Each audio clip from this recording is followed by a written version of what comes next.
এই যে জুলাই আগস্টে যেই গণহত্যা হইল, যে হত্যাকাণ্ড করলো, এটা নাকি কোনো প্রমাণ নাই। চিন্তা করেছেন কেমন জাউরায় মাইরা, কেমন শয়তান এই বদমাইশ বাংলাদেশের সরকারের চাকরি করে। এবার সেই তাপসী তাবাসসুম উর্মিকে নিয়েই মন্তব্য করেছেন সোশ্যাল অ্যাক্টিভিস্ট ও লেখক পিনাকি ভট্টাচার্য। এই যে প্রথম স্বীকার করতে হবে যে তারা বলেছে, ছাত্ররা বলেছে যে আমরা রিসেট বাটন পুশ করেছি, এভরিথিং ইজ গন, অতীত নিশ্চিত ভাবে চলে। যে কিনা প্রধান উপদেষ্টা ডক্টর ইউনূসকে বলতে পারেন কাউন্টডাউন শুরু হয়ে গেছে আপনার মহাশয়, চিন্তা করতে পারেন তুমি কে আমি কে রাজাকার রাজা। প্রিয় দর্শক মণ্ডলী, আসসালামু আলাইকুম রহমতুল্লাহ। আশা করি সবাই ভালো এবং সুস্থ আছেন। স্বাগতম জানাচ্ছি আমাদের আরেকটি নতুন ভিডিওতে। ভিডিওর থাম্বনেল এবং টাইটেল থেকে আপনারা ইতিমধ্যে ধারণা লাভ করতে পেরেছেন যে আজকের ভিডিওটি কতটা গুরুত্বপূর্ণ। আজকের ভিডিওর আলোচনার বিষয়বস্তু হচ্ছে নির্বাহী ম্যাজিস্ট্রেট তাবাসসুম উর্মি। কি বললেন নির্বাহী ম্যাজিস্ট্রেট তাবাসসুম উর্মি ডক্টর ইউনূসকে নিয়ে? ইনি আরও বলেছেন গণহত্যা ও আবু সাঈদকে নিয়ে। তিনি আবু সাঈদ নাকি সন্ত্রাসী, এই কথা বলে, এই জঘন্য কথা বলেছেন নির্বাহী ম্যাজিস্ট্রেট তাবাসসুম উর্মি। নির্বাহী ম্যাজিস্ট্রেটের পেছনে কারা রয়েছে এবং গোপন কিছু তথ্য দিবেন পিনাকি ভট্টাচার্য। আসুন আমরা সেই পিনাকি ভট্টাচার্যের গোপন এবং ওই তথ্য দেওয়ার ভিডিও ফুটেজটি দেখে আসি। আসুন আমরা পুরো ভিডিওটার বিস্তারিত দেখে আসি। তার আগে যারা আমার চ্যানেল নতুন, চ্যানেলটি সাবস্ক্রাইব করে লাইক কমেন্ট শেয়ার করে সাথে থাকবেন। আসুন আমরা কথা না বাড়িয়ে সেই বিস্তারিত ভিডিওতে চলে যাই। যে হত্যাকাণ্ড করলো, এটা নাকি কোনো প্রমাণ নাই। চিন্তা করেছেন কেমন জাউরায় মাইরা, কেমন শয়তান এই বদমাইশ বাংলাদেশের সরকারের চাকরি করে। বৈষম্য বিরোধী ছাত্র আন্দোলন অন্তর্বর্তী সরকারের প্রধান উপদেষ্টা জুলাই গণহত্যা ও শহীদ আবু সাঈদকে নিয়ে বিতর্কিত মন্তব্য করে ব্যাপক সমালোচিত হয়েছেন লালমনিরহাট জেলা প্রশাসনের নির্বাহী ম্যাজিস্ট্রেট তাপসী তাবাসসুম উর্মি। বিতর্কিত মন্তব্যের জেরে ওএসডির পর 7 অক্টোবর তাকে সাময়িক বরখাস্ত করেছে প্রশাসন। এবার সেই তাপসী তাবাসসুম উর্মিকে নিয়েই মন্তব্য করেছেন সোশ্যাল অ্যাক্টিভিস্ট ও লেখক পিনাকি ভট্টাচার্য। 7 অক্টোবর সামাজিক যোগাযোগ মাধ্যম ফেসবুকে এক ভিডিও বার্তায় উর্মির বক্তব্য শুনে বিস্ময় প্রকাশ করেছেন তিনি। ওই মাইয়া কয় 30 লক্ষ শহীদ, এটা মীমাংসিত বিষয়। ওই মাইয়া কোত্থেকে জানছে?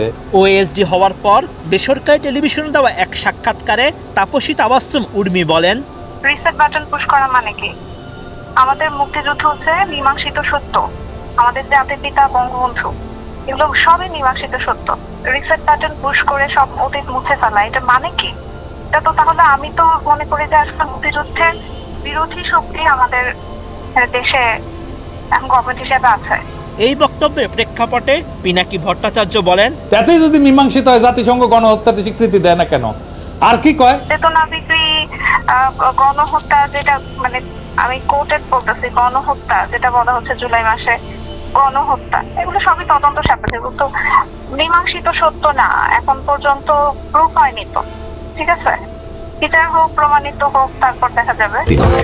উর্মির এই বক্তব্যের প্রতিক্রিয়ায় ক্ষোভ প্রকাশ করেন পিনাকি। এই যে জুলাই আগস্টে যেই গণহত্যা হইল, যে হত্যাকাণ্ড করলো, এটা নাকি কোনো প্রমাণ নাই। চিন্তা করেছেন কেমন জাউরায় মাইরা, কেমন শয়তান এই বদমাইশ বাংলাদেশের সরকারের চাকরি করে। এর আগে সমালোচিত নির্বাহী ম্যাজিস্ট্রেট তাপসী তাবাসসুম উর্মি ফেসবুকে লিখেন, সাংবিধানিক ভিত্তিহীন অন্তর্বর্তী সরকারের প্রধান উপদেষ্টা বলেছেন রিসেট বাটনে পুশ করা হয়েছে, অতীত মুছে গেছে। রিসেট বাটনে ক্লিক করে দেশের সব অতীত ইতিহাস মুছে ফেলেছেন তিনি। এতই সহজ, কাউন্টডাউন শুরু হয়ে গেছে আপনার মহাশয়। এই বার্তাটি সামাজিক যোগাযোগ মাধ্যমে ছড়িয়ে পড়লে 6 অক্টোবর জনপ্রশাসন মন্ত্রণালয়ের এক প্রজ্ঞাপনে লালমনিরহাট জেলা প্রশাসনের নির্বাহী ম্যাজিস্ট্রেট তাপসী তাবাসসুম উর্মিকে ওএসডি করা হয়। পরে স্ট্যাটাসের বিষয়ে জানতে চাইলে উর্মি বলেন, তিনি পোস্ট দিয়েছেন, এটাই তো যথেষ্ট, অনলিমি করেছি, বদলি বিভিন্ন কারণে হতে পারে।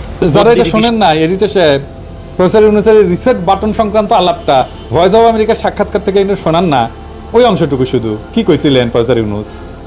32 নম্বর রোডে বঙ্গবন্ধু জাদুঘর হিসেবে যেটা পরিচিত ছিল, সেই জাদুঘরটিকে বিনষ্ট করা হলো 5ই অগস্টের পরে, এবং 15ই অগস্টের যে সরকারি শক্তি দিবসের ছুটি ছিল সেটাও আপনার সরকার বাতিল করলো, এবং বঙ্গবন্ধুর বহু ভাস্কর্য ভেঙে ফেলা হয়েছে, এই নিয়ে বেশ খানিকটা সমালোচনা আছে।